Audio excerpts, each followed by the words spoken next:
Welcome to unique strategies. ഇന്ന് ഞാനിവിടെ discuss ചെയ്യാൻ പോകുന്നത് 2024 RRB PO എക്സാമിൽ ചോദിച്ച റീസണിങ് ക്വസ്റ്റ്യനിൽ ഒരു പസിലാണ്. ഈ പസിൽ റിലേറ്റ് ചെയ്തിരിക്കുന്നത് ലീനിയർ അറേഞ്ച്മെന്റ് ആണ്. സോ നമുക്ക് സ്റ്റാർട്ട് ചെയ്യാം.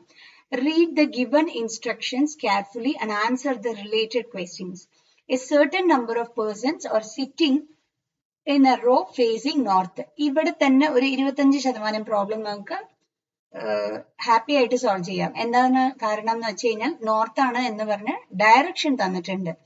ഇനി next, 3 persons sit between A and B. എന്റെയും ബിന്റെയും ഇടയ്ക്ക് 3 persons ഉണ്ട് എന്നാണ്. സോ നമുക്ക് രണ്ട് പോസിബിലിറ്റീസ് വരും. എന്റെയും ബിന്റെയും ഇടയ്ക്ക് 3 persons ഉണ്ട് എന്ന് മാത്രം പറഞ്ഞത് കാരണം, ലെഫ്റ്റ് ആണോ റൈറ്റ് ആണോ എന്ന് പറയാത്തത് കാരണം.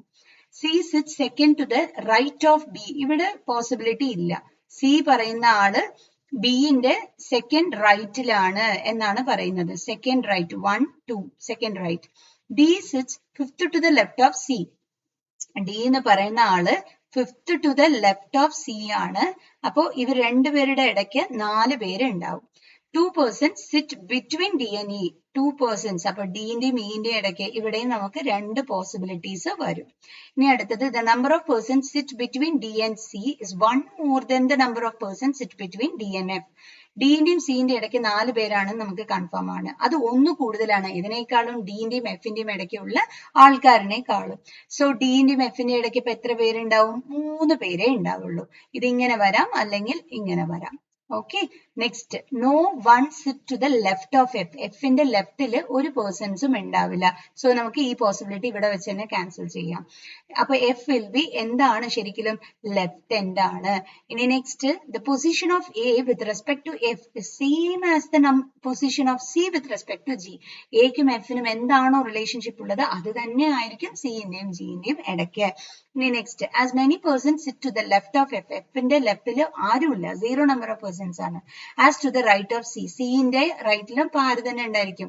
0 നമ്പർ ഓഫ് പേഴ്സൺ ആവും. അപ്പൊ സി ആരായിരിക്കും? സി വന്നിട്ട് റൈറ്റ് എൻഡ് ആയിരിക്കും. ഇത്ര തന്നെ ഉള്ളൂ. ഇത് ഇനിയിപ്പോ നമുക്ക് സോൾവ് ചെയ്യാം. കൂടുതൽ സ്പേസ് ഓക്യുപ്പൈ ചെയ്തിരിക്കുന്ന പോയിന്റ് തുടങ്ങുന്നതാണ് എപ്പോഴും നല്ലത്.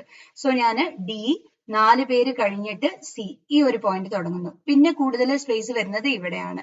എഫിന്റെയും ഡിന്റെയും ഇടയ്ക്ക് എത്ര പേരാണ്? 3 പേരാണ്. സോ എഫ് ആണ് ലെഫ്റ്റ് ഹാൻഡ് കേട്ടോ. സോ കഴിഞ്ഞു. ഇനി അടുത്തത് ഇതും കഴിഞ്ഞു, നമുക്ക് ഈ ഒരു പോയിന്റും കഴിഞ്ഞു. ഇനി ഇന്റെയും ഡിന്റെയും നോക്കണ മുന്നിൽ ഇതും ഒന്ന് ചെയ്യാം. ഡി സിന്റെ ലെഫ്റ്റിലാണ്, സെക്കൻഡ് ലെഫ്റ്റിലാണ്. അത് എഴുതി കൊടുത്തു. ഇനി ഇതിലോട്ട് വരാം. ഇക്കും ഡിക്കും ഇടയ്ക്ക് 2 പേര് എന്ന് പറഞ്ഞു. അപ്പൊ ഡിന്റെ റൈറ്റ് സൈഡിൽ 2 പേര് കഴിഞ്ഞാൽ ബി ഓൾറെഡി ഉണ്ട്. അപ്പൊ ലെഫ്റ്റ് സൈഡിലേ കൊടുക്കാൻ പറ്റുള്ളൂ. സോ ഇ വന്നിട്ട് ഇവിടെ.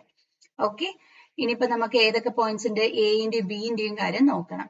സോ എ പിന്നെ ബി ഇവര് തമ്മിൽ ഇടയ്ക്ക് 3 പേരാണ് ഉള്ളത്. നോക്കുമ്പോൾ ബിന്റെ റൈറ്റ് സൈഡിൽ നോക്കുമ്പോൾ സിന്റെ റൈറ്റിൽ ഇനി ഒരാളിനെ പോലും ഇട്ടുകൊടുക്കാൻ പറ്റില്ല. ബിന്റെ ലെഫ്റ്റിലേ ഇട്ടുകൊടുക്കാൻ പറ്റുള്ളൂ. സോ എ ഇവിടെ. ഇനി എഫും എയും തമ്മിലുള്ള റിലേഷൻഷിപ്പ് 2 പേരേ ഇടയ്ക്കേ ഉള്ളൂ. അപ്പൊ അതേപോലെ സിന്റെയും ജിന്റെയും ഇടയ്ക്ക് 2 പേരേ ഉള്ളൂ. എന്താ മനസ്സിലായി? സിന്റെ റൈറ്റ് സൈഡിൽ ഇട്ടൂടെ? സിന്റെ റൈറ്റ് സൈഡിൽ ഇടാൻ പറ്റില്ല. സി ആയിരിക്കും റൈറ്റ് എൻഡ് എന്ന് ഇവിടെ പറഞ്ഞിട്ടുണ്ട്. ഓക്കെ, ഇത്ര തന്നെ ഉള്ളൂ. ഇത് ഫൈനൽ ആണ്. ഫൈനൽ സ്ട്രക്ചർ നമുക്ക് ക്വസ്റ്റ്യൻ ഇങ്ങനെയാണ് വരുന്നത് കേട്ടോ. ആൻസർ ഇങ്ങനെയാണ് വരുന്നത്.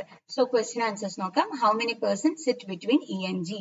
ഇക്കും ജിക്കും ഇടയ്ക്ക് 1 2 3 4 പേരാണ് വരുന്നത്. അടുത്ത question, who among the following sits third to the left of G. ജിന്റെ തേർഡ് ലെഫ്റ്റ് ആരാണ്? 1 2 3 എ ആണ്. അടുത്ത question, how many persons sit in the raw.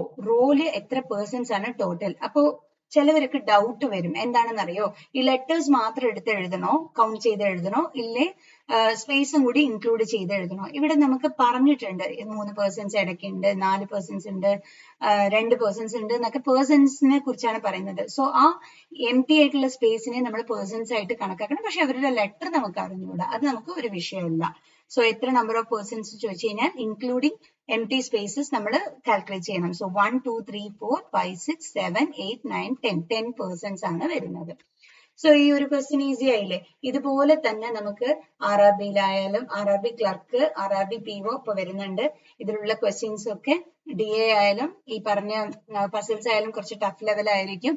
ഇത് അതേപോലെ തന്നെ നമുക്ക് വരുന്ന 1 word ക്വസ്റ്റ്യൻസ് ആയാലും റീസണിങ്ങും മാത്സും ഏത് ലെവലിലും ഞാൻ പറഞ്ഞു തരാൻ തയ്യാറാണ്. സോ ജോയിൻ ചെയ്യാൻ താല്പര്യമുള്ളവര് കോൺടാക്ട് ചെയ്തോളൂ 6238588385 എന്ന നമ്പറിലോട്ട്.